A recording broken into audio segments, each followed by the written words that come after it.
Okay, good morning, everyone. We'll get started, and hopefully other people will come as we go. Welcome everyone to this session on unlocking empowerment, insights from sanitation workers groups for the localization agenda. So this. I will start with an introduction about the lessons from the Initiative for Sanitation Workers in supporting empowerment of sanitation workers. The Initiative for Sanitation Workers is comprised of the 5 organizations that you see on the left: the ILO, WaterAid, World Health Organization, the World Bank, and SND. And the idea for the session is to have a brief introduction of what the initiative has done from the perspective of the empowerment of workers, and then hear some practical experiences from organizations in Burkina Faso and Pakistan that have been partnering with us, and also from a research institution. And then we'll have some group discussions and plenary feedback with some closing remarks.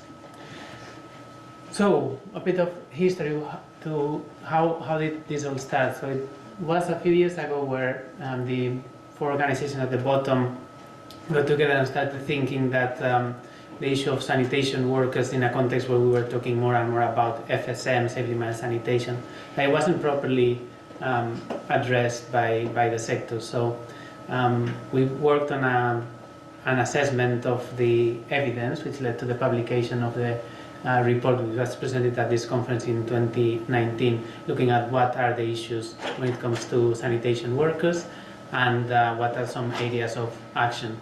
I won't go into detail, but just to highlight that 2 of the areas of action were building the evidence base and the advocacy and empowerment of sanitation workers. So those are some of the areas of action that we took forward and that we are going to share with you today.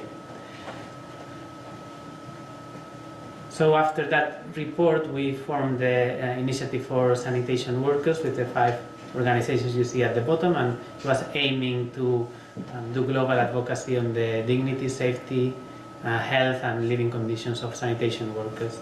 And we prepared an action plan based on those findings from the report and managed to secure some funding from the Bill and Melinda Gates Foundation. We had 3 objectives and I think 13 activities, so quite ambitious plan that we've been working on. I won't go into the details, but we are going to focus on the activities that are related to the supporting the inclusion of sanitation workers' rights in government priorities through the empowerment of sanitation workers to raise their voices or amplify their voices, and also a bit about the support to research initiatives on this topic. So starting with the research, I mean, we have, I won't go into detail on this, but this has been also presented at the UNC conference in previous years. So WHO prepared a global research agenda, and we also have the annual research awards on Sanitation Workers Research Awards, which will be announced also today in the plenary.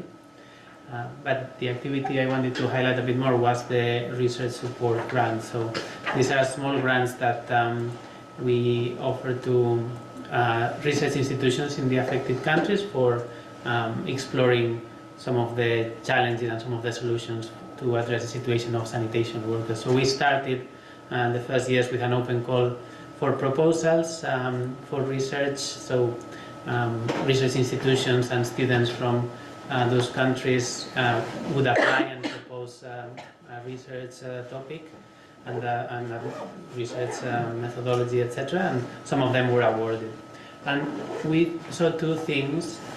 One was that there was a prevalence of technical topics, PPE, so protective equipment, personal protective equipment, and MTIC technology, etc., which we felt wasn't necessarily always the priority for workers, and also limited engagement with sanitation workers. So in the call we said, like, you have to collaborate, involve sanitation workers, but in practice there wasn't much about it.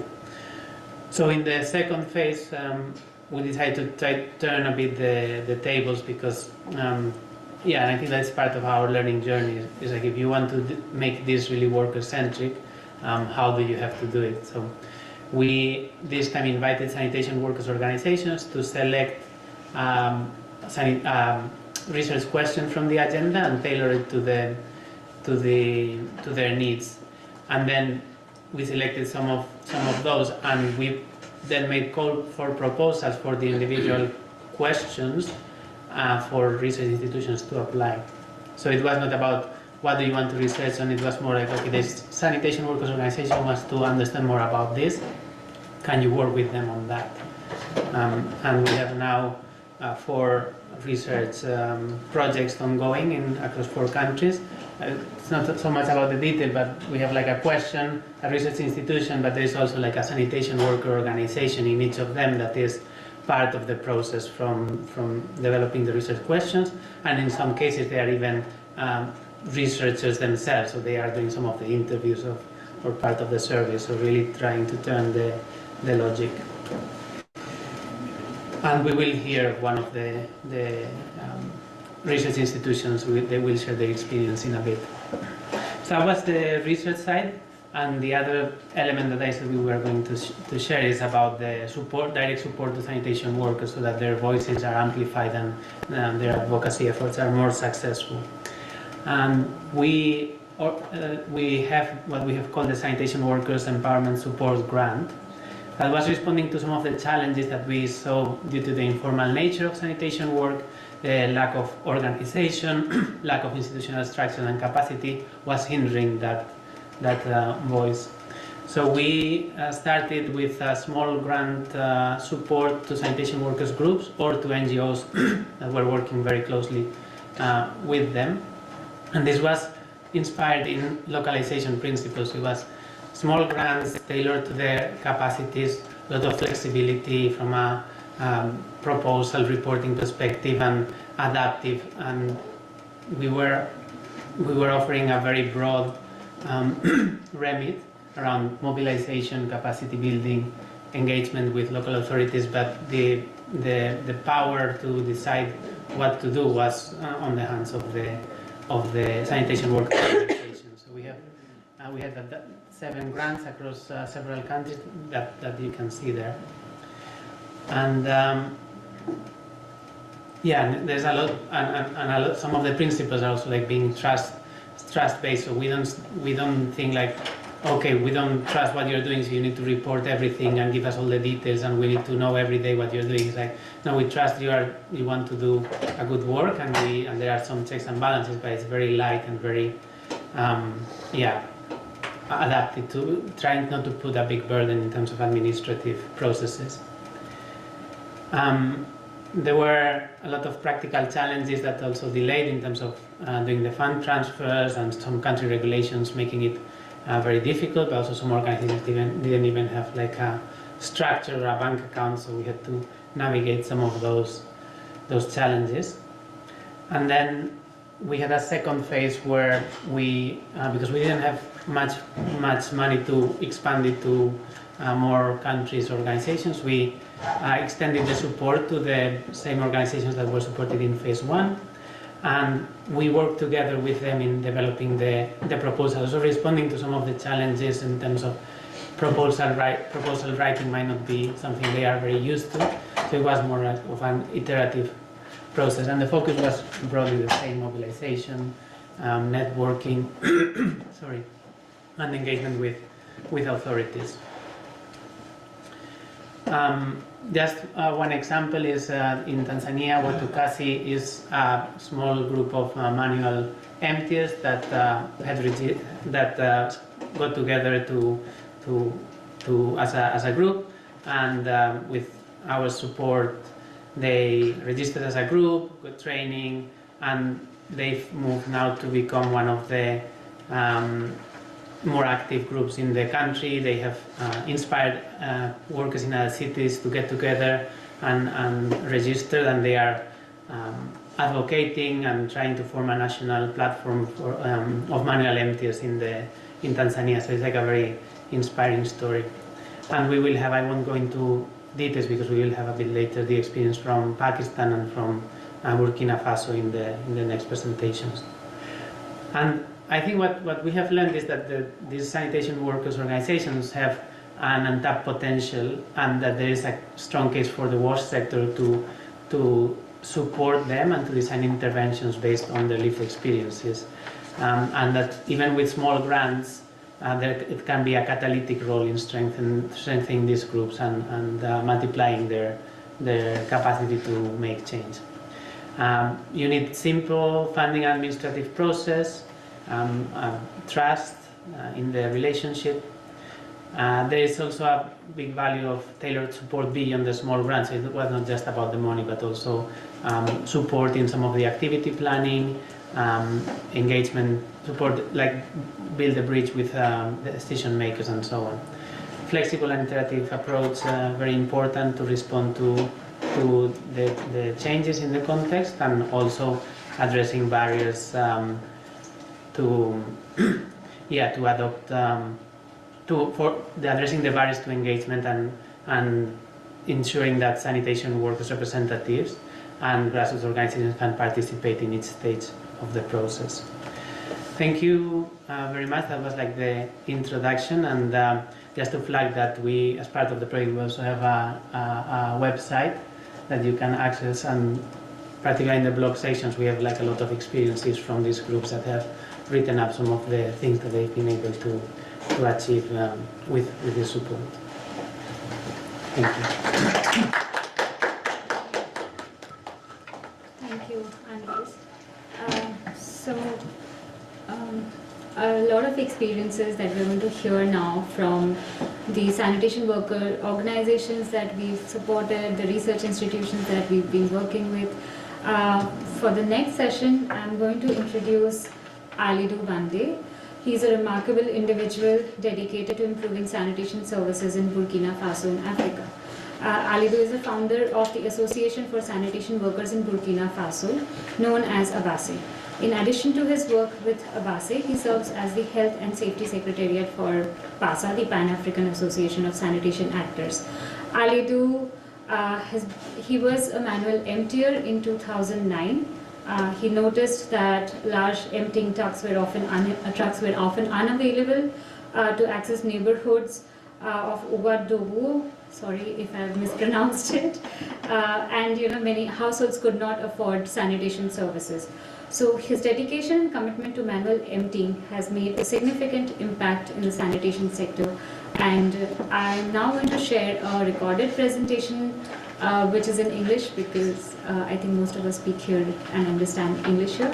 And followed by the presentation, if you have any questions, Alidou has joined us online, so we can pose questions for him. Hello everyone, and welcome to this presentation on the situation of sanitation workers in Burkina Faso, focused on manual emptying. This presentation was prepared by Alidou Bande, the president of the Association for Sanitation Workers in Burkina Faso, also called l'Association burkinabé pour l'assainissement et la sauvegarde de l'environnement in French. In this presentation, we'll explore the challenges faced by sanitation workers and provide an overview of the association.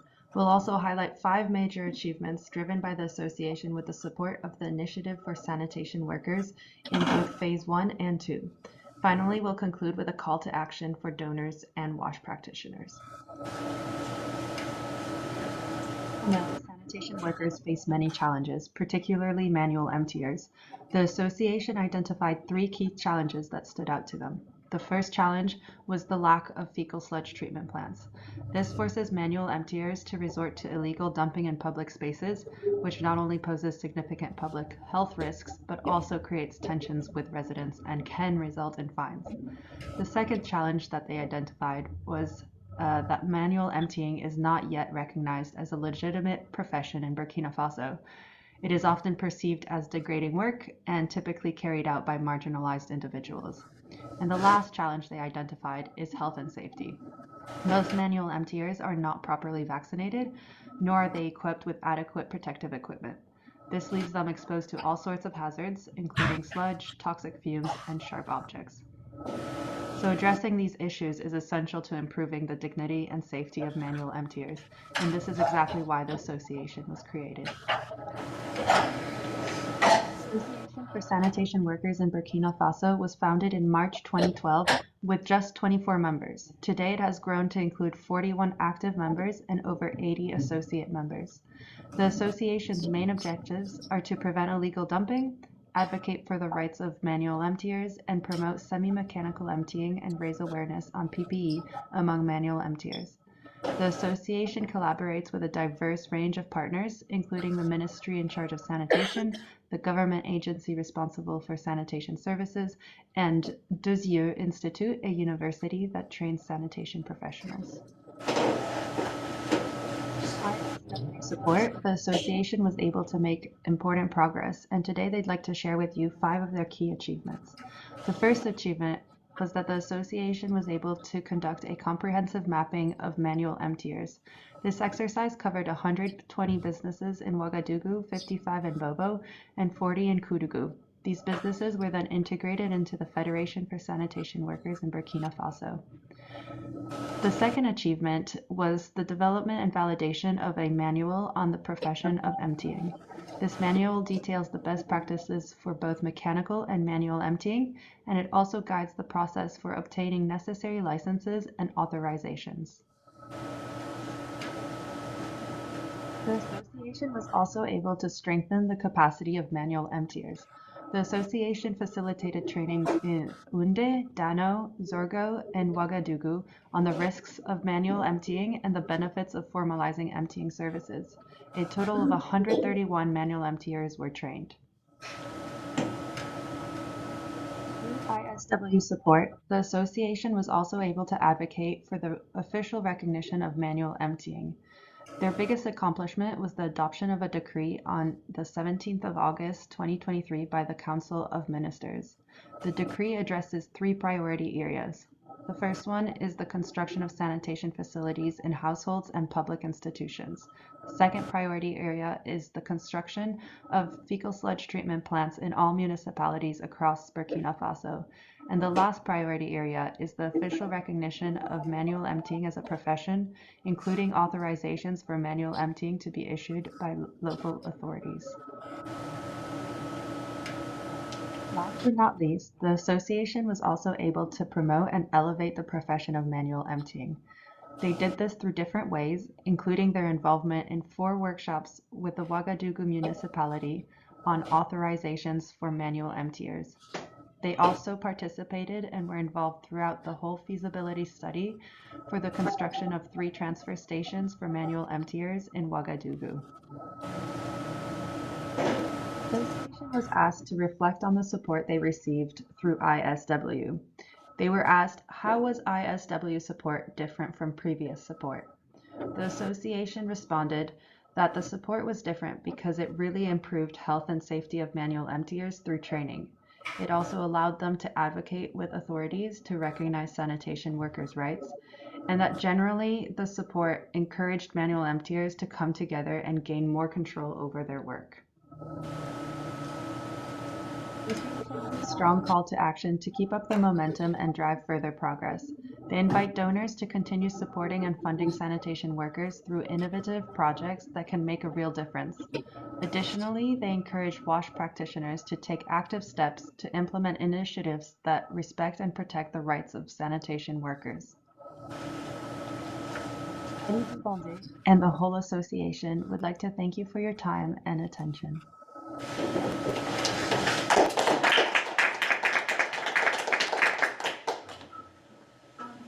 So, if you have any questions for Alidu,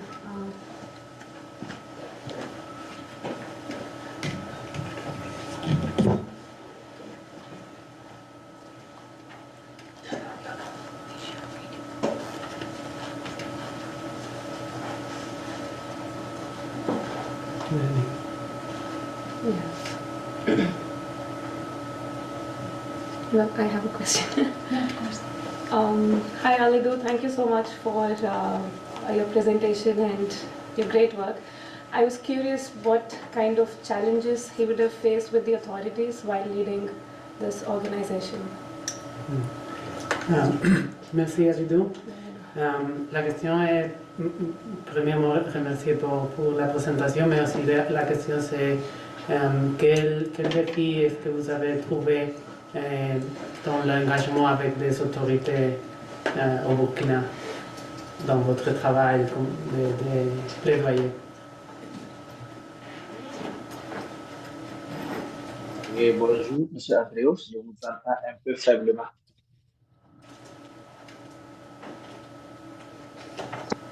Encore? Allô? Allô, vous m'écoutez? Oui, je vous écoute, je vous entends un peu faiblement, sinon je vous entends. Il y avait une question pour vous sur quel défi vous avez trouvé dans votre travail de plaidoyer avec les autorités au Burkina. Ah, ok. Les autorités auxquelles actuellement l'association à base en partenariat avec la VIF, nous avons fédéré, nous sommes en fédération et nous arrivons actuellement à toucher nos autorités, que ce soit municipales, que ce soit gouvernementales. En tout cas, avec les plaidoyers, nous arrivons à nous en sortir avec la preuve avec tout ce que le fonds nous a permis de faire des plaidoyers. Nous avons pu rencontrer le ministre de l'eau et de l'assainissement qui a opté à intégrer le métier du vidangeur dans les décrets. Et ça, c'était une bonne chose pour nous. Actuellement, nous sommes en phase d'étude pour la mise en place des sites de transfert pour les boues vidagées manuellement, chose qui n'existait pas depuis quelques années. Donc, je dirais que tout ce que nous sommes en train de faire actuellement auprès des autorités, ça avance un peu. Timidement, mais ça avance un peu. Voilà, merci beaucoup.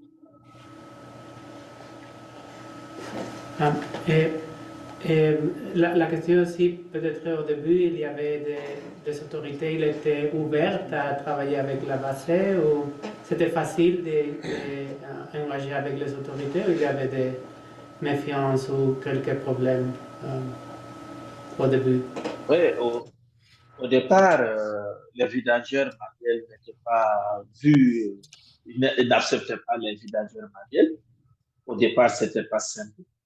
Mais vu l'engouement et l'enthousiasme que nous sommes venus vers eux pour plaider à ce qu'ils voient, ils regardent, ils ouvrent leur œil pour regarder les vidangeurs manuels parce qu'ils ne sont pas là pour salir. Non, ils sont là pour aider à l'embellissement de la ville. Ils sont là pour soulager les peuples démunis, ceux qui n'ont pas l'argent pour s'attacher des services des camions vidangeurs. C'est des gens auxquels il faut soutenir, il faut les accueillir, il faut les soutenir. Donc, actuellement, au départ, c'était difficile, mais maintenant, c'est devenu un peu facile.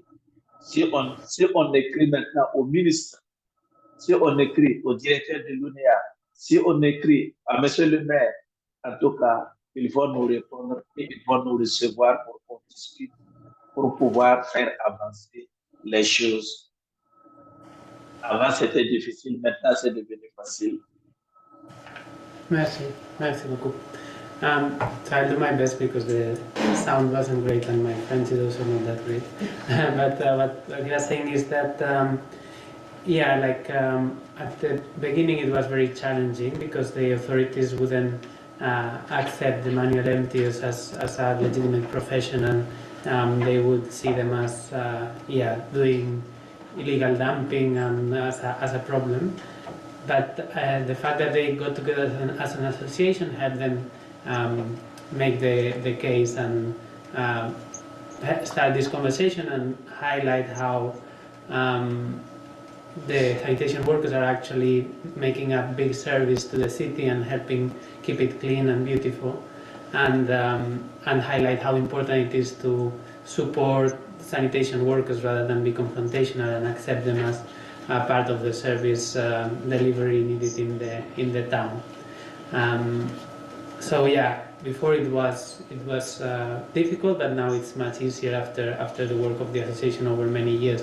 So now, if he, as the president of APAA, writes to the major or the even national authorities, they will respond, they will receive him, and that's how a lot of the work on the was achieved in terms of integration of the manual workers profession in the national decree and all that has been achieved. All right. Thank you. Merci beaucoup.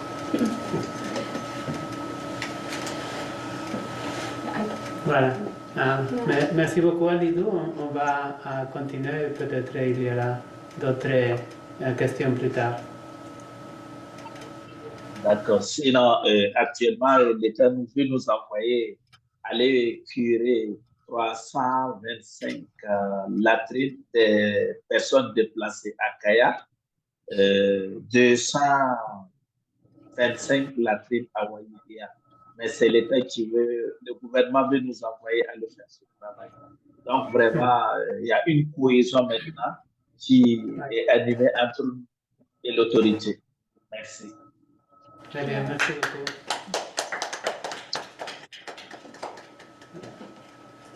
Yeah, he was just highlighting that the government has asked them to empty the latrines in a camp of displaced people recently. So, like, it was highlighting how now it is like a much closer relationship, and they take them into account.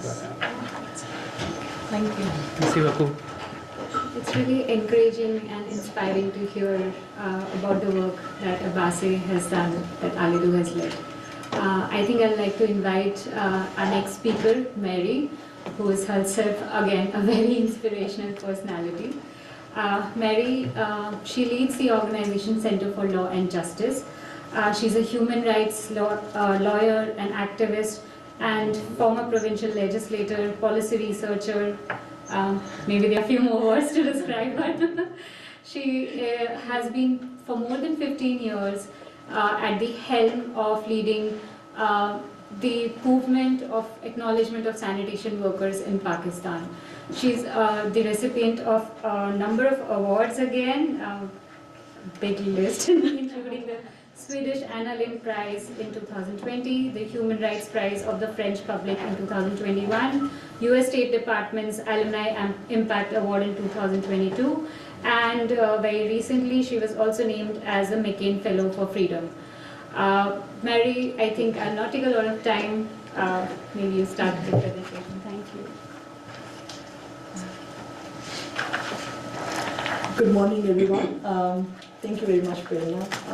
Yeah, it's relatively long. It shows that I'm not static to one thing, so I keep moving. And this might not be the best career option, but yeah, let's see what we can do here. Thank you, ISW. It's a great opportunity and honor to speak here. And I'm here to share insights from Sweep Association Pakistan project. It's a grassroots effort by Center for Law and Justice with the support of Initiative for Sanitation Workers to mobilize sanitation workers and bring their issues to the forefront, especially in collaboration with the WASH organizations. And I have the honor to be associated with ISW when it was under conceivement.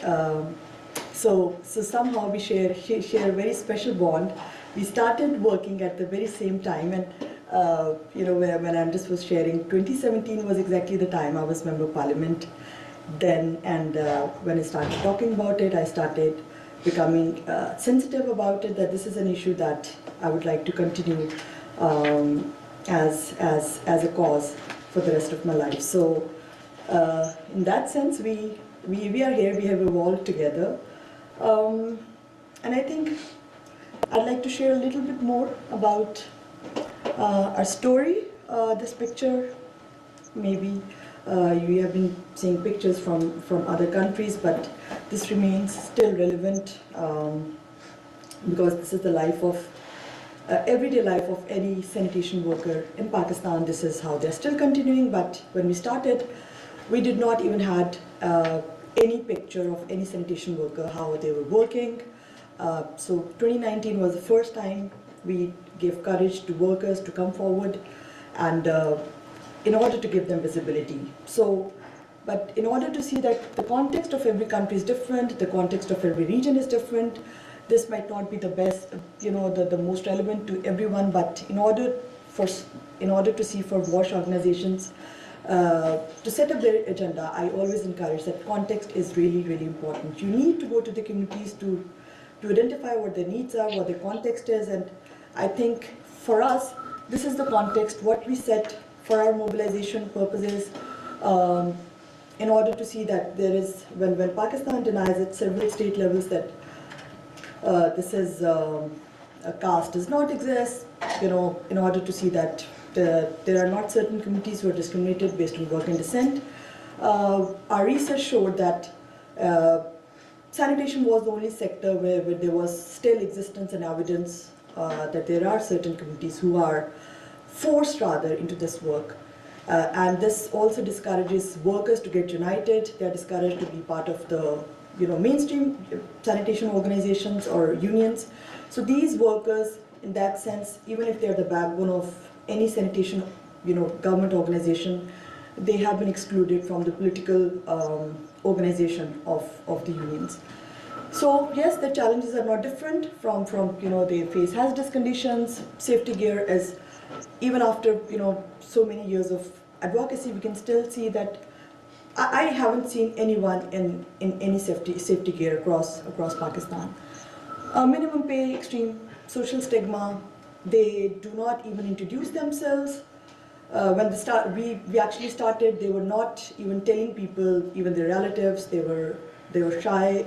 Shame and stigmas attached, and I think that was the starting point. How, when we are talking about their mobilization, how we could help them overcome the stigma, to identify themselves as proud workers who are helping us keeping our cities and municipalities clean. So how to deal with that situation? Just few glimpses. I won't take too much time from there, but this is what we realized, that because we were working as, it was not our main agenda, and we did not had any funding or anything, but we capitalized on the power of social media. So the campaign, Sweepers Are Superheroes, became Pakistan's first digital advocacy model, even for other civil society organizations, that in order to highlight an issue, in order to see that how we could give them visibility, that was the first point. And that campaign made a success. All the successes that came later, even I'm here today, this is the recognition of the campaign, that how people, not just in Pakistan but around the world, got to know about this campaign and the situation of sanitation workers. Of course, that really helped destigmatize this occupation itself. Calling them superheroes was just, to many people, it was, even for the community itself, was such a bizarre idea that you are glorifying workers. They must leave this job. It is very prevalent, what we hear in India or other parts of South Asia, that the only option is that they quit this job and do something else. We were of the view that without bringing dignity to sanitation work, we cannot talk about sanitation agenda, and this has been my policy thesis as well. And then comes the empowering sanitation workers, how we did it. These, the earliest images, how we started. This campaign actually, the poster you're seeing, it says that I'm a sanitation worker, I'm not a chura. Chura is equivalent, a derogatory N-word, and the government issued a notification. This poster went viral, so that really helped to make a policy change, that this word should not be used for sanitation workers. And lobbying for policy change, of course, they became part of it. So this, again, ISW partnership, really important for us.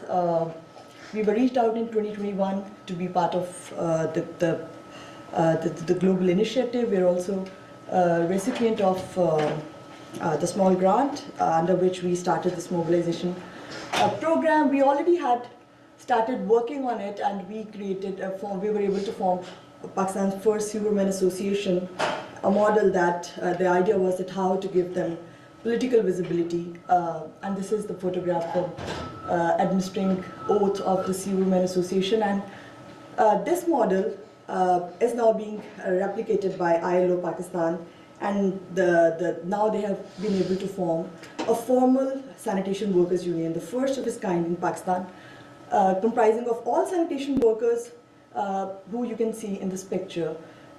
But this definitely would not have been possible to upscale this model if we hadn't had ISW's mobilization grant. And we started from one metropolitan, but then we were able to extend it to 20 districts. We came up with a more structured program. It was a training program with several sessions, and we were able to conduct several residential trainings from workers across more than 20 cities in all over Pakistan. So Pakistan has 4 major regions. We were able to bring them together into workshops, residential workshops, and this is how their learning started, and this is how we were able to form a countrywide sweepers association. Some learnings, some insights that might be a little bit helpful for WASH organizations who really want to see that, who should be able to see that sanitation workers are the key actors for implementing WASH agenda. Without them, it seems impossible, and this is, I think, the WASH sector also needs to realize that if we are still a long way to implement that agenda, let's try with sanitation workers, and I can assure you with our own experience. And these are the insights that come from my own personal experience, because I had been leading these efforts myself, and I also realized that sometimes we go to the communities with our own mindset, we go to the communities with the idea that maybe this is best for them, but the best way to learn what could be best for them is to listen to them. That I always encourage, and this is, I think, from my own personal experience, that maybe dignity, I mean, for me, dignity was the first thing, but when what I keep hearing from sanitation workers themselves, bringing food on the table for their family is the most important thing, and dignity may not help much, although dignity could be a broader idea that could make them understand that they are valued, they're important. So I think listening to them is really, really important. See that, and this also, so this you can see that for the first time, many of them I met for the first time. We were we were continuously contact through phone, but giving them flowers, bringing them together, and making them feel valued was one of the most important experiences that I think give them confidence. And also in terms of the research part, we'll be hearing a lot, some of it, that how research, they could be useful in research, and they actually did. They somehow became our point of contacts in different cities, and they became surveys. They also helped us arrange focus group discussions, KIIs. So I think we have tried and tested that these building, having a trust with the communities is extremely important. So they can see that you're not just here as donors or spending some money, but also people who care about their challenges. Use of technology. I mean, I have been dying to share these pictures. These are the images from Pakistan's largest province, Punjab's chief minister. Something unimaginable, something that would not have been possible for several years ago, that when 2 sewer cleaners died this year, she went to their home. She was accompanied by the 3 times Prime Minister. The second picture is she invited sanitation workers to her office, and she really wanted to sit between them. Without these, the social media's power, this would not have been possible. And yes, of course, policy advocacy through some interventions we did, how people coming to the Dignity Award ceremony that we held every year, that becomes really a point of contact with the workers, how they were engaged with the key stakeholders who later became part of the the bigger change. And the recent debate we saw in Punjab Assembly was the result of that. Yes, so most importantly, the whole effort of mobilizing those workers means that they should be able to sit at the policy dialogues and table of discussion as a major stakeholder, not just as the beneficiary, but the people with voice who can make some policy decisions. So thank you very much, ISW, for all your support, and I'm very happy to answer any questions if you have.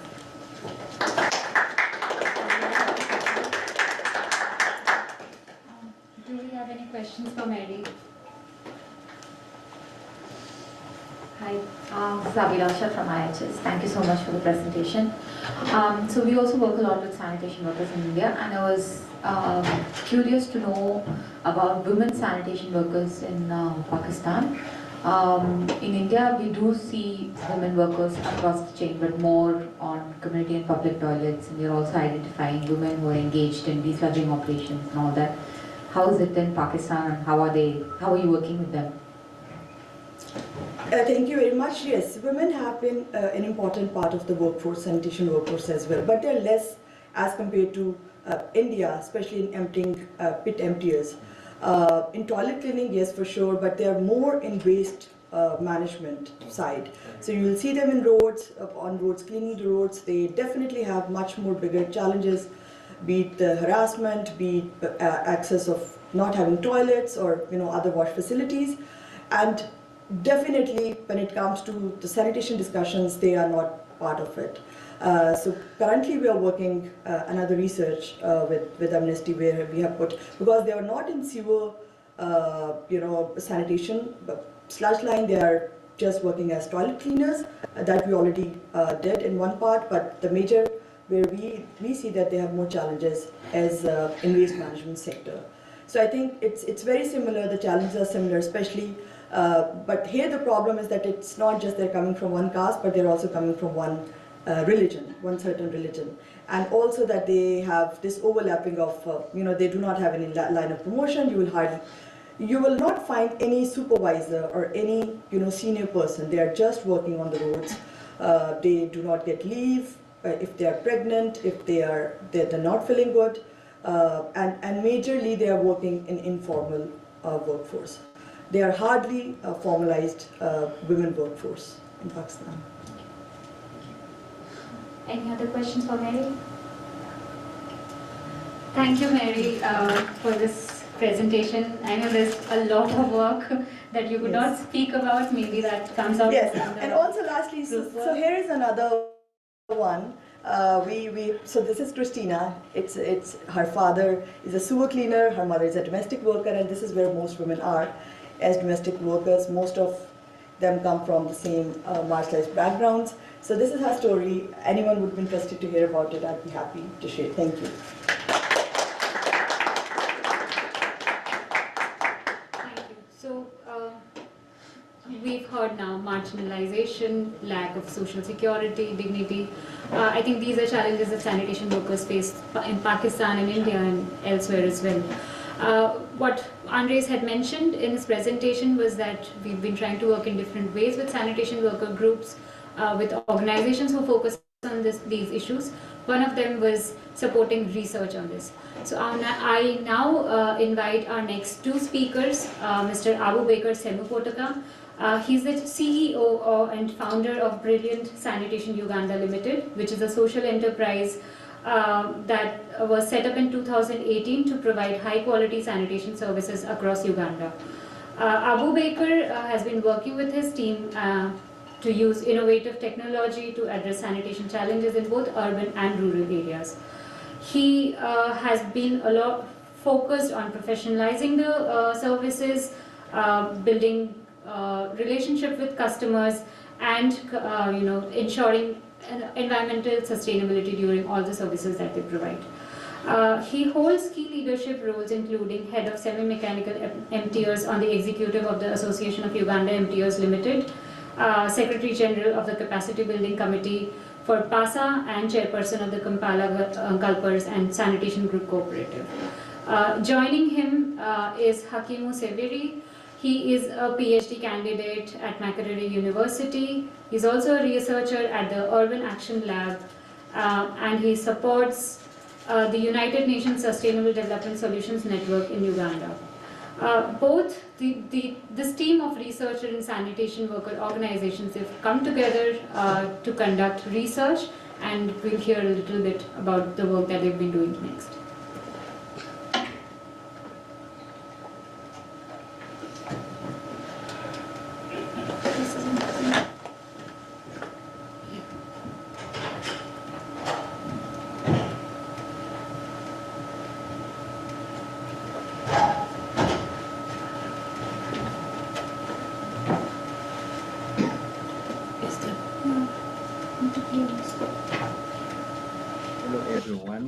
excited to link up with you at the 2024 University of North Carolina Water and Health Conference.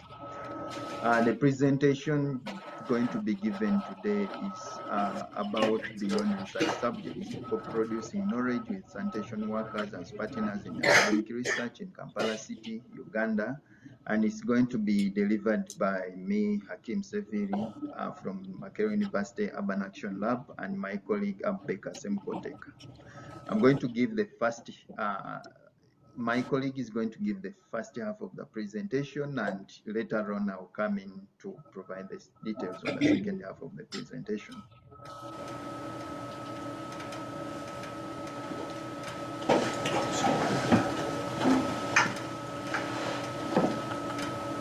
Thank you, Hakim. My name is Semukoteka Abubakar, Director of Bridge and Sanitation. I'm just going to go through what Bridge and Sanitation has done during the research. First, background is sanitation workers provide essential services to the community of Uganda and Africa at large. Sanitation workers face significant social, economic, environmental health risks. Existing knowledge gaps on the profile, needs, and challenges of sanitation workers hinder meaningful interventions.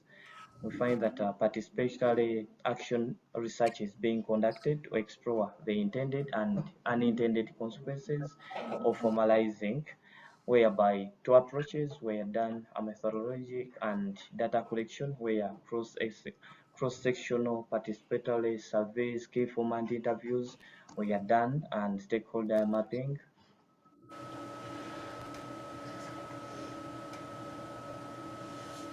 We can see through this slide where the activities whereby sanitation workers were. Yeah, just to give some of the lessons from this participatory action research process. One is about the reality that there is a lot of knowledge in sanitation worker organizations, sanitation workers themselves and their collectives, although we see that there are structures to harness such knowledge are lacking, and this kind of study is an opportunity to kind of fill this challenge. Then multi-stakeholder engagements generate transformative knowledge due to buy-ins from different actors and partners that provide the validity and reliability of information. We also see that a mixture of ideas and reflections done through various iterative processes, informed research, teaching, and outreach pedagogies through participatory activities. And finally, sanitation workers organizations are well placed to solve their problems, although they lack skills in research, skills in proposal development, skills in research ethics and protocols, as well as safeguards that need to be consideration. Some of the benefits of this partnership revolve around collective actions, and among them is increasing visibility of information through uptake workshops, where we bridge science, policy, and practice through engaging with different organizations, policymakers, and stakeholders to come up with policy frameworks and suggestions. Then we see that we've come up with an inventory to monitor solid waste operations or emptying processes at various levels. This will inform data collection and capture on a periodic basis, and it will inform reporting and awareness raising at a quarterly level. We also see that we've collectively developed knowledge and knowledge products through technical reports, blogs, policy briefs, and articles. All these are in the process of being developed. Then we have also harnessed synergies with existing institutions in policy, practice, and civil society to derive and brainstorm options for formalization and legislation of informal practices of sanitation workers. Then the partnership also offers an opportunity for skills enhancement through advocacy, research, monitoring, and evaluation, as well as direct engagement in data collection. And finally, the private and informal sector participation in knowledge co-production and uptake activities offer opportunities to bridge the gaps between the science and the private sector in knowledge generation and contribution to policy. This research was implemented by a team of researchers at Makerere University's Urban Action Lab and our colleagues at Brilliant Sanitation Limited. Thank you.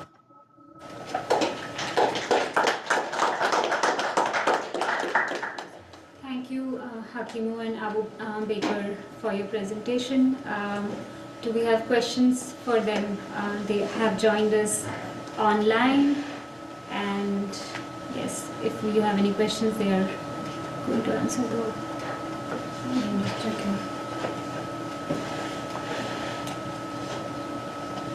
Any questions?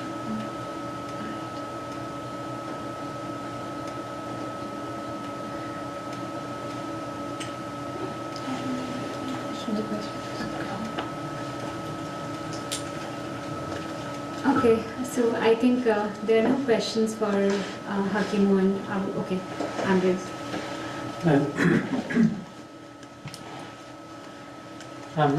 I have just a question in terms of, I mean, there's like a specific research project that has been supported by the Initiative for Sanitation Workers.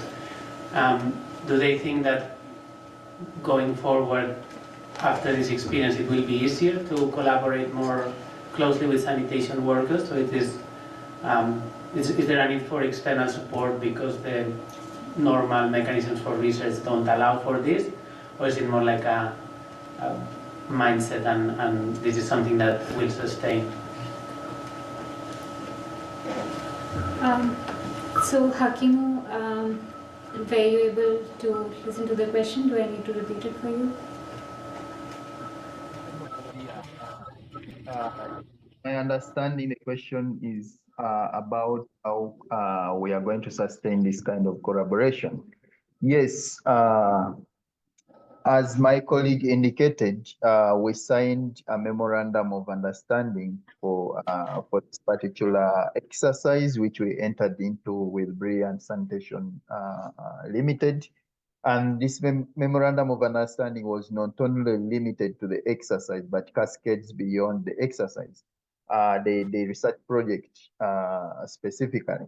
And in that regard, the Urban Action Lab has another program, which is under the auspices of the African Cities Research Consortium, and it looks at different domains in the city, including food security, sanitation, waste management.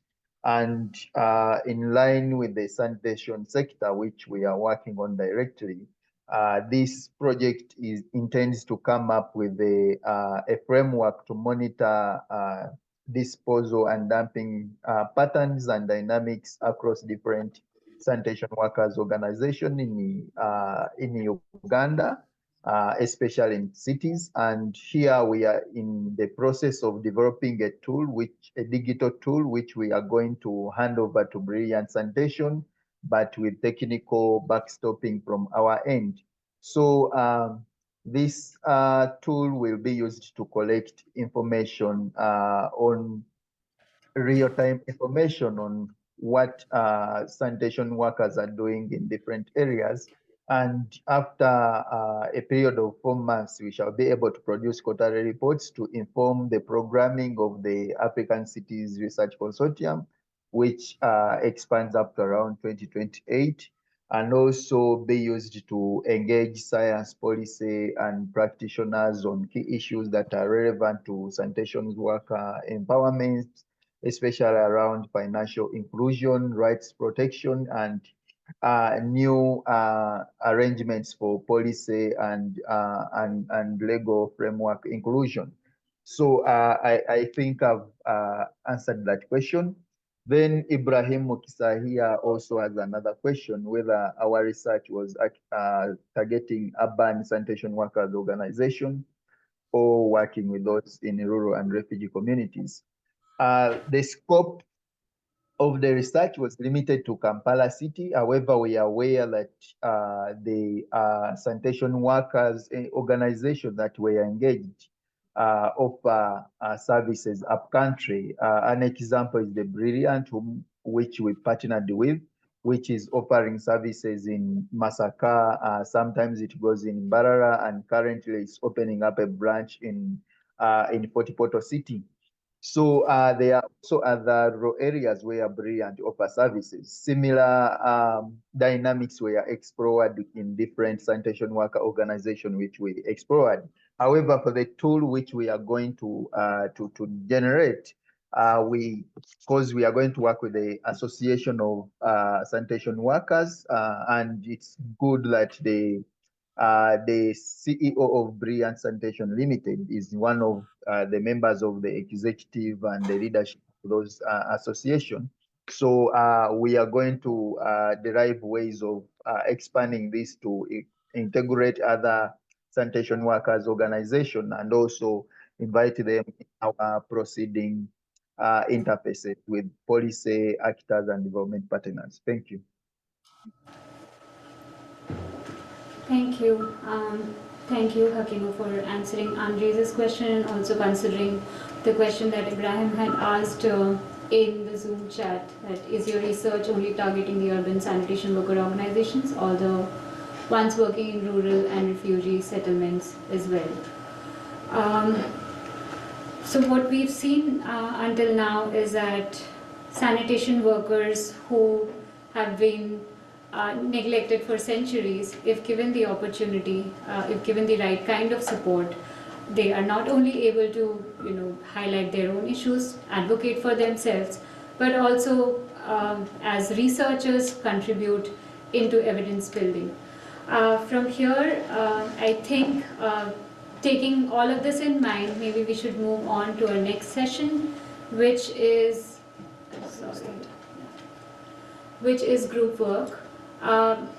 Because we're running a little late, I think we'll take 15 minutes to discuss this amongst ourselves. So we have 3 key questions. The first one, anyways, so we are going to form 3 groups. You can pick the question that you are interested in. The first question is, how can my institution practically integrate support for sanitation workers' empowerment and advocacy, focusing on localizing aid and initiatives? The second question is, what can donors do to influence or fund initiatives that focus on improving sanitation workers' lives? And the third question is, what practical steps can be taken to engage sanitation workers as co-researchers rather than subjects in a project? So we have facilitators here, Abhilasha, Rajiv, Niladri, Andres, and Shaka. So maybe you would each like to join one of the questions here. So Niladri and,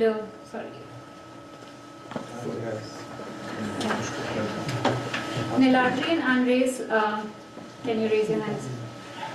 They're taking the first question, how can my institution practically integrate support for sanitation workers' empowerment and advocacy? So if you're interested in this question, please join them. We have Rajiv and Shaka leading the moderation for the second question. So maybe you could pick a corner here and join them.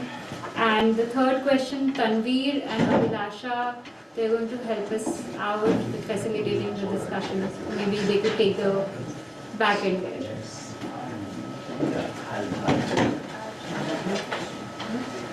This research was implemented by Sorry?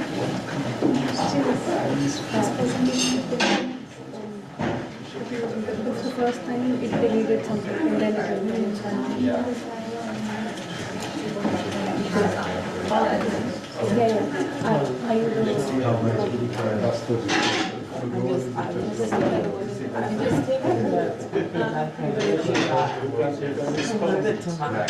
No, I didn't have to. Okay, so we want to get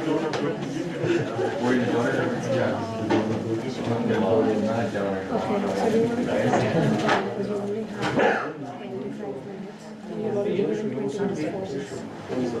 You would like to reduce. Better announce it.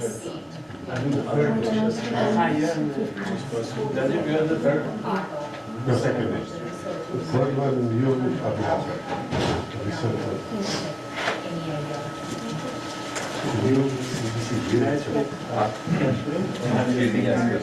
you want to announce that again? I work on the global Washington, so DC is an all but our team is good. That's all we do. So you would reminder to you have 10 minutes now. Give them a 5 minutes. Station example? That's till 9:45. Right? That's till 9:45. Yeah, I will give them I think no other two PASA team. It's okay. You can discuss with the Yeah, I think let's look around what we talked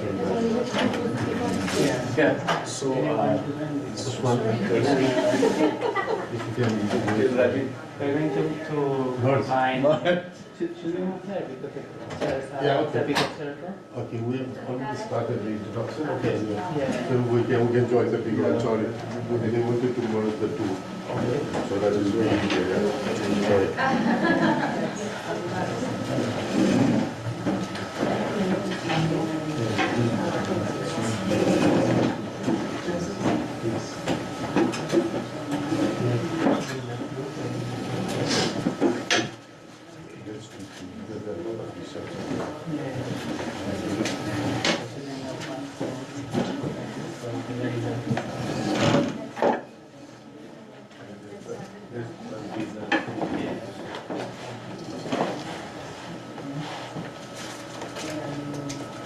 So, I mean, since it was a small group, we thought that let's start with the introduction first.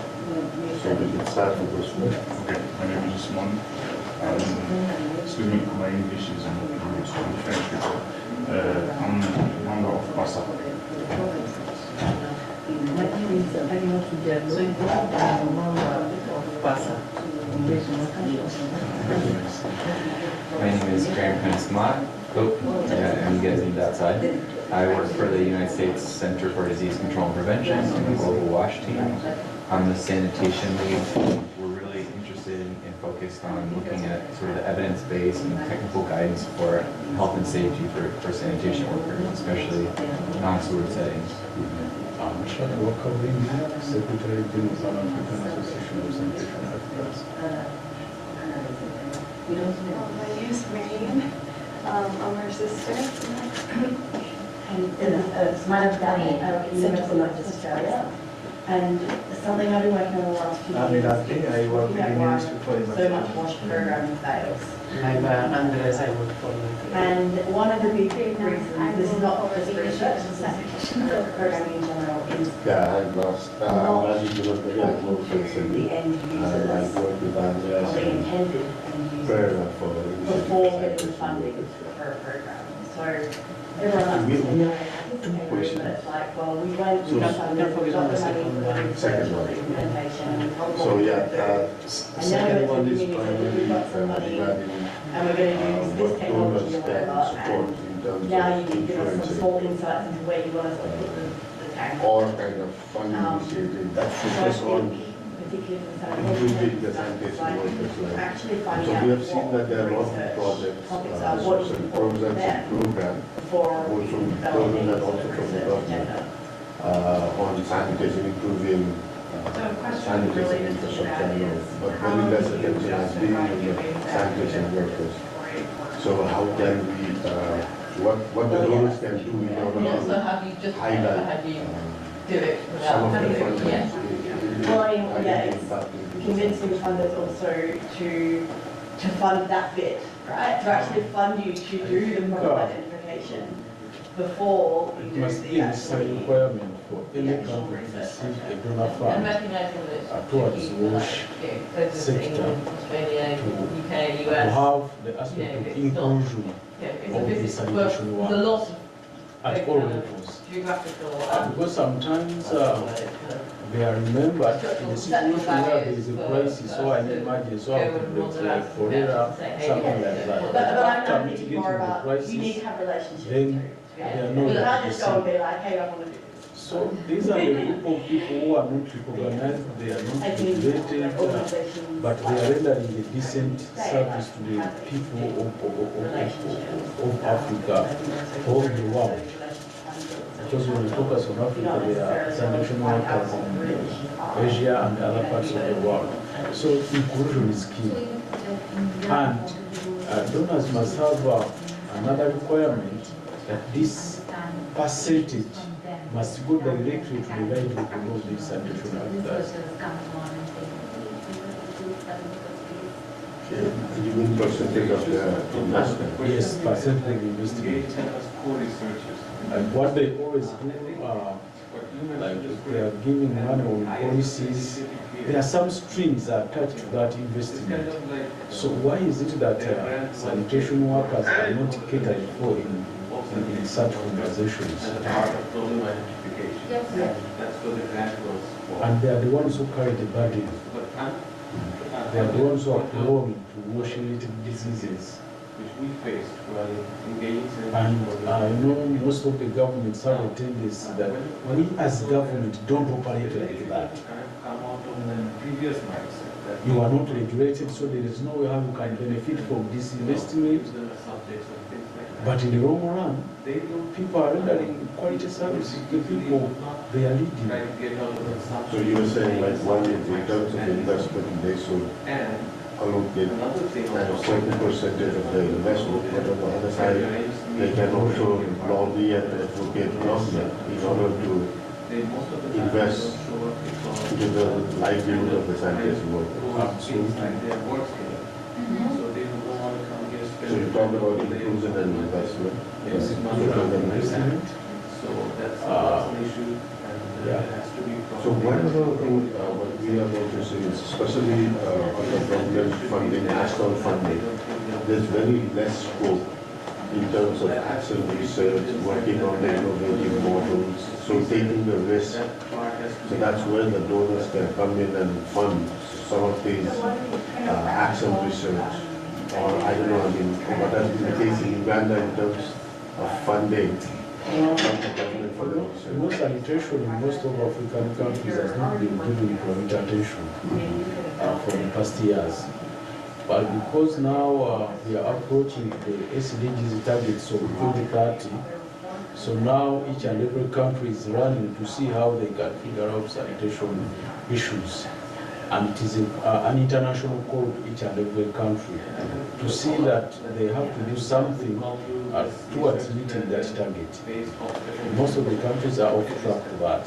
So now, in most of African countries, the conversation is being shifted from access to clean water alone, and now they're focusing on sanitation. But still, in national development plans, it is a very minimal budget that caters for sanitation services. And sanitation is fragmented in different ministries. You can find it in the Ministry of Water and Environment, you can find it in the Ministry of Health, the Ministry of Education. So everyone is working in isolation. So donors must influence by having the holistic approach or having stakeholder mapping that do matters regarding to sanitation systems in the respective country. To avoid duplication and to have a pool whereby that resource envelope can manage and support even the sanitation workers that are rendering the sanitation services. So as CDC is planning kind of like a new wash portfolio, as I said, that the CDC has not been directly involved in the brush portfolio. What are your thinking in terms of initiatives? We see you as a kind of potential new donor for the scientists. Not a donor, I mean, some source you will be bringing, some resources you will be bringing. No, so what are you planning? I appreciate the question, but in this space, CDC really isn't too much of a donor. I would, from the U.S. government, I'd say that the big donor is USAID and CDC. We usually collaborate with ministries of health and health departments in terms of providing technical assistance and technical direction on things, usually in the global space. And so I'd be curious to hear what you all think in terms of what might be needed in that area. But I was thinking for donors that are funding, like you're right, there's a lot of lacking in the sanitation budget working with donors when they develop their projects. And I think a lot of it's focused on infrastructure. And I'm wondering, are there things that donors should be thinking about when they fund infrastructure that can enable, more safe, more dignified practices for sanitation workers? It's sort of an indirect way of that process, but I'm wondering if there's things that donors could do when they think about infrastructure projects. And I think this is very interesting because we negotiate always that sanitation infrastructure has been the focus, but humans are involved, have not been. One of the things, I think a couple of years ago, someone from Los Angeles prepared this sewer pipes, or plastic pipes and concrete pipes, how hazardous they become with time. So maybe we, in terms of infrastructure, we should be able to see, because in the subcontinent, especially in South Asia, pipelines are very small. One reason how it becomes very difficult for sanitation workers to go into sewer lines, if we're talking about. I mean, we're not going to eliminate scavenging anytime soon. So while those are things to have some programs in different countries, assessing the needs, how sanitation system looks like in that particular country. What would be the ways to improve the infrastructure that makes less burden on sanitation workers? I mean, safety is definitely one part, a very important part. They must not be allowed to go into without safety gear, but what would help them, the sewer lines that become less toxic or more sustainable infrastructure development. Maybe clay sewer lines was one idea they pitched, and maybe something we can look around. But I think most importantly, what Shaka was saying, I think in lower income countries, donors do not have much of prestige, especially with sanitation workers communities. They are seen as people who spend a lot of money, do not invest much in those informal settlements, who do not even have access to wash facilities. So they are not just the subjects, or they are not just the beneficiaries, they are the people who should be seen as key stakeholders, as we have been discussing. So involving them since the inception of the program design, because sometimes donors, they bring a project that may not be most suited for that context or for that community.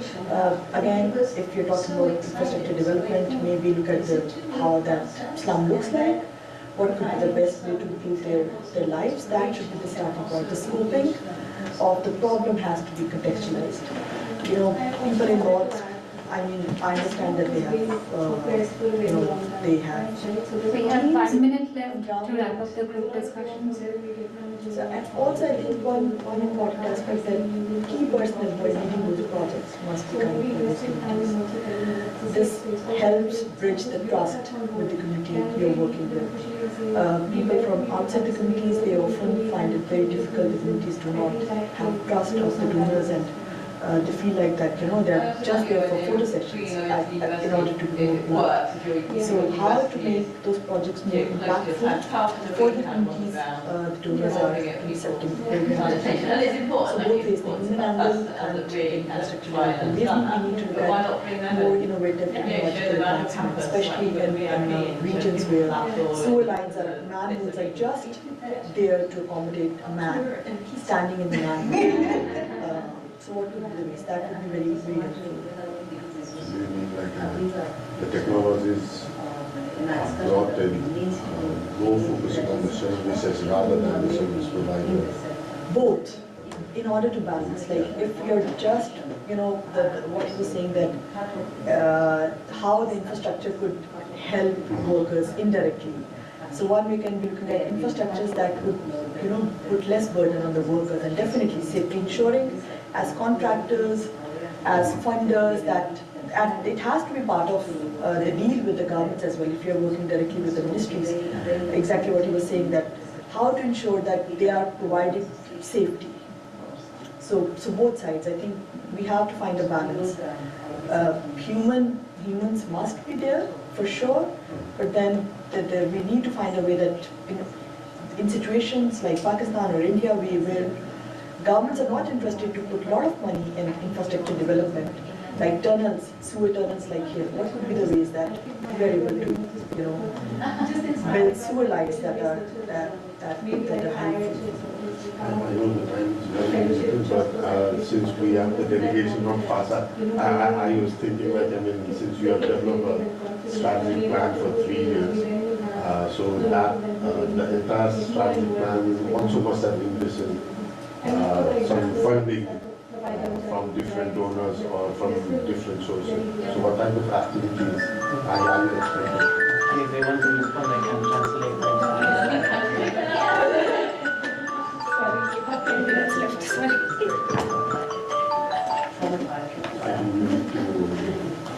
I think they are. Vas-y, tu peux. Il demandait aussi vous avez le business plan et peut-être il faut des fonds, des bailleurs de fonds, quelle est la vision de PASA pour avoir des fonds pour travailler avec les Donc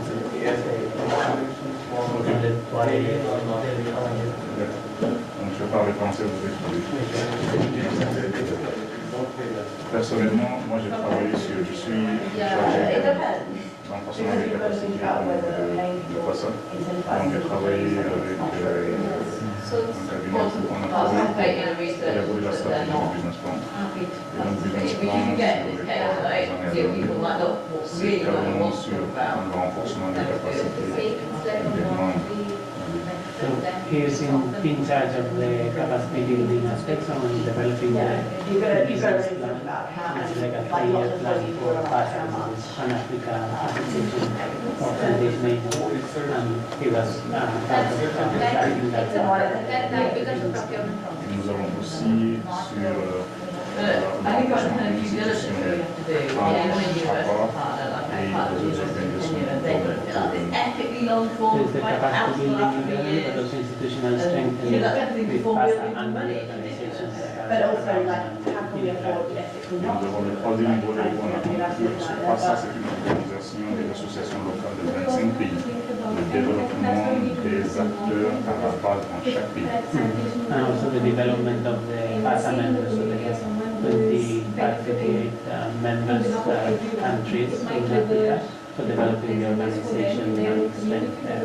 Et Ali Boubandé qui vient de présenter fait partie de l'APAA et il s'occupe d'une partie très intéressante qui prend en compte les dangers manuels et que nous derrière on est là pour faire la promotion des acteurs And Mr. Charlie Du, who recently earlier in the visit, he is also part of leadership in PASA. He is in charge of the manual organization. Aujourd'hui, on a la chance d'avoir quand même un financement par rapport à déjà le business plan, la vision qu'on a établie et on essaie de dérouler au niveau des associations locales. So in terms of funding, they have funding from the Bill and Melinda Gates Foundation that helped them develop the plan, but also they will extend for some time to implement the business plan.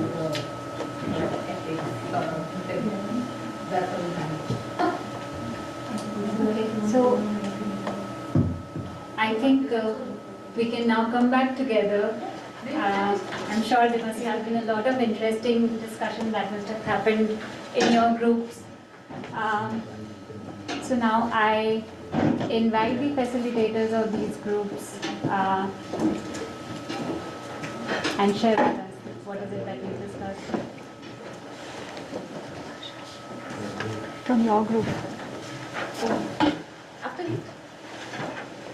Okay.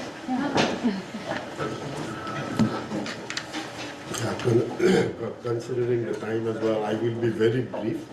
So we merged Group 1 and Group 2, and we focused our discussion primarily on question 2, what donors can or should do in order to improve the sanitation workers' life.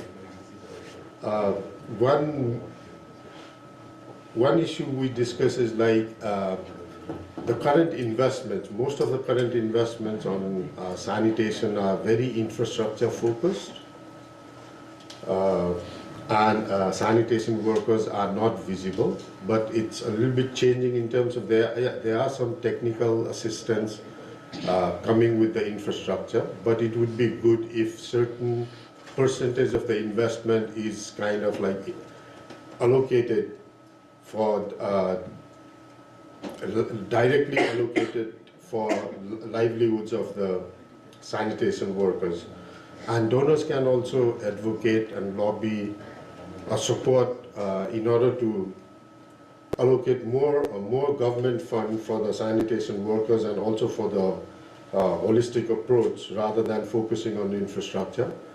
And whenever any technology transfer is there, the services are focused, the infrastructure technology part is focused, but there's less attention in terms of how the workers would be, the aspect of the workers are not focused much. So there are examples of the sewer pipes or the manholes, narrow manholes, where if the sanitation workers could not work and have the occupational health and safety issues. So we talked about the human face and the technology, capacity building, and yeah, we also talked about some financial instruments can be brought in. I think I will stop here for now. Yeah. Thank you. Abhilasha is sharing the group discussion from the researcher's perspective. Yes, so I think we had a really interesting discussion and a lot of insights, and there were a lot of questions rather than, and I think that's good. So we started off by discussing that we engage a lot of workers usually in data gathering, but how do we engage them in the entire process, not just in data collection, but also discussing with them on the solutions, taking back the solutions to them and understanding if these actually work for them. And even before the data collection starts, are we engaging the workers to understand that, okay, these are the outcomes of the research, what would you like to be researched on, right? Rather than us deciding, okay, this is a research topic, we got a grant for this and we're going to do this, and then we engage workers to understand their particular aspects. Are we as researchers or even funders, are they looking at funding these opportunities to understand research questions from sanitation workers? I thought that was really interesting. And can we as a community convince funders to actually support this part of understanding the research topics from the ground? And also, often these workers, we have to sensitize their line managers, one they report to, their employers, for them to be engaged in these research. That was seen as a practical bottleneck to engage them in the long process of research. And also, we have to compensate them for their schedules, for their per diem, their everyday contribution to the research. So can that be built into the research grants so that we ensure that they are actually co-researchers in our process? And also often the workers do not know what real change is because they're not exposed to many contexts.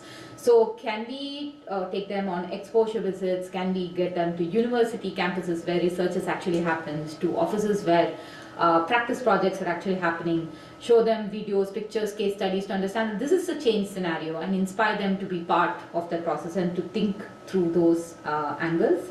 And also the language barriers, like we produce papers a lot in English.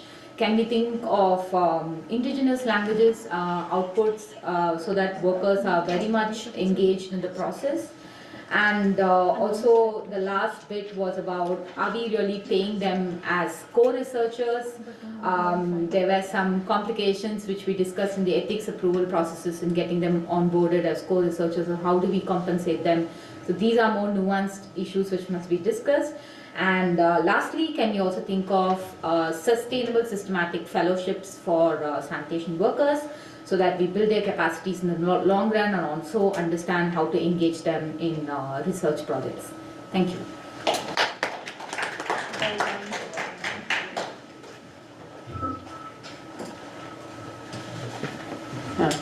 I just wanted to add, because I missed that in the presentation, but this research, there's 4 research grants that we now have in the second phase, we took that into account. So the sanitation workers organizations that have put in proposals, they are getting compensated for their time putting the proposal and having these initial discussions with the universities.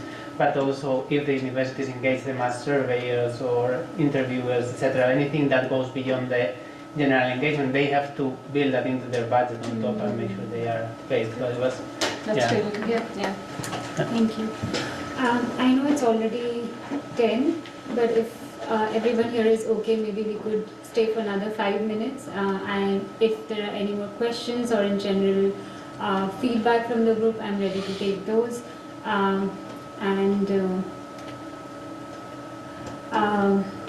As Andres mentioned, and what I've heard from Abhilasha, it's quite interesting, how we've started thinking of how sanitation workers can be included as a researcher in a project, but there are many more questions on how it can be done. I was just also thinking about the plenary that we had yesterday about guidelines and all. Does it make sense to probably, come up with such kind of guideline that the research community could use? That we've also seen in a lot of research projects that sanitation workers again feel that they're being treated as objects. So maybe a guideline that ensures that they're included as co-researchers would be a good idea. If there are no more questions or feedback, maybe what I'd like to do next is call Mr. Shaka to join us here. Shaka Bakabulindi, he's the Secretary General of PASA. He's the CEO of Sheer Care Cleaning Services Limited, and he's also the Secretary General of the Association of Uganda MTOs. So Shaka is representing PASA, which was launched in Cape Town, South Africa, on sidelines of FSM 5 in 2019. This organization has the vision of leading association of sanitation actors operating professional and safely managing sanitation services for all in Africa. And PASA has been doing a lot of work in terms of bringing sanitation workers together in terms of professionalizing the services, and during the entire process advocating for sanitation workers' rights, bringing in resources and actors together on sanitation workers' issues. So I invite you to give a brief word and close the ceremony.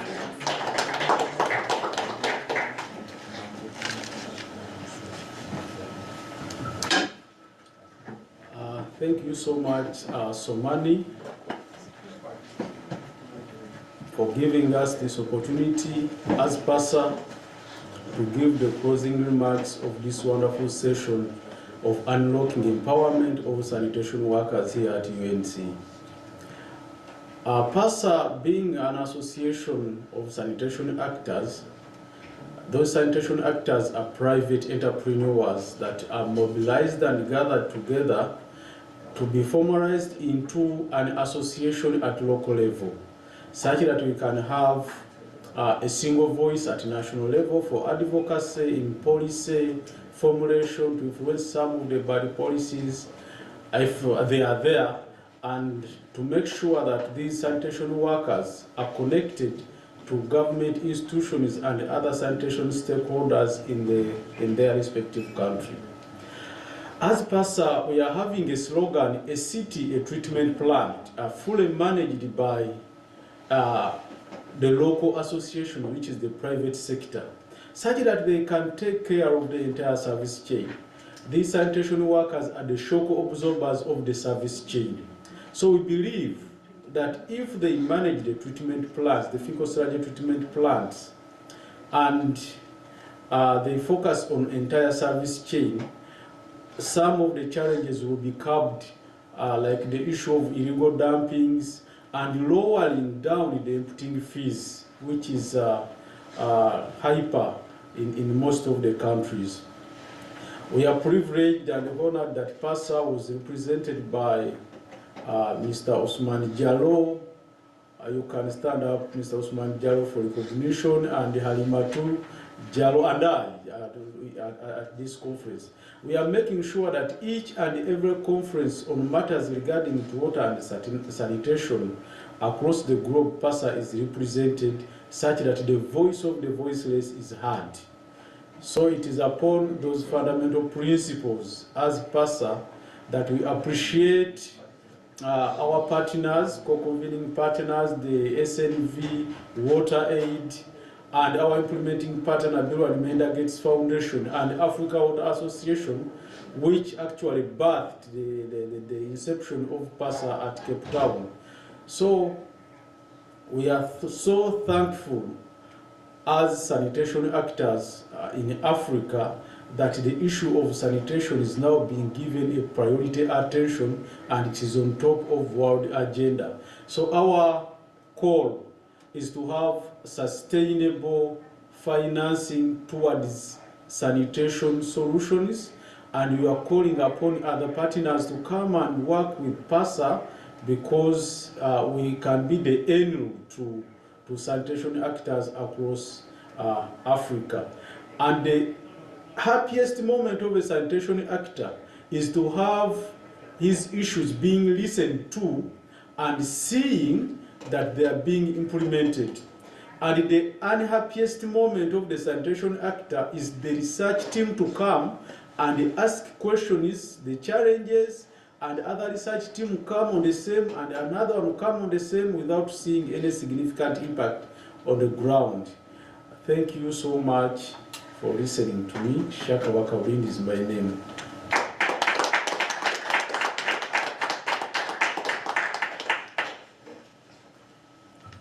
Thank you, Shaka. I would like to thank you all for participating in the session today in the group discussion. Thank you, and I think we'll see you again in half hour at the auditorium. We also have the Sanitation Worker Research Award today. Just before everyone's leaving, letting you know that we have another side event tomorrow in the same room at the same time. There are a few questions that were raised around sanitation infrastructure, impact on safety of sanitation workers. All of that is also going to be discussed. Thank you. Thank you.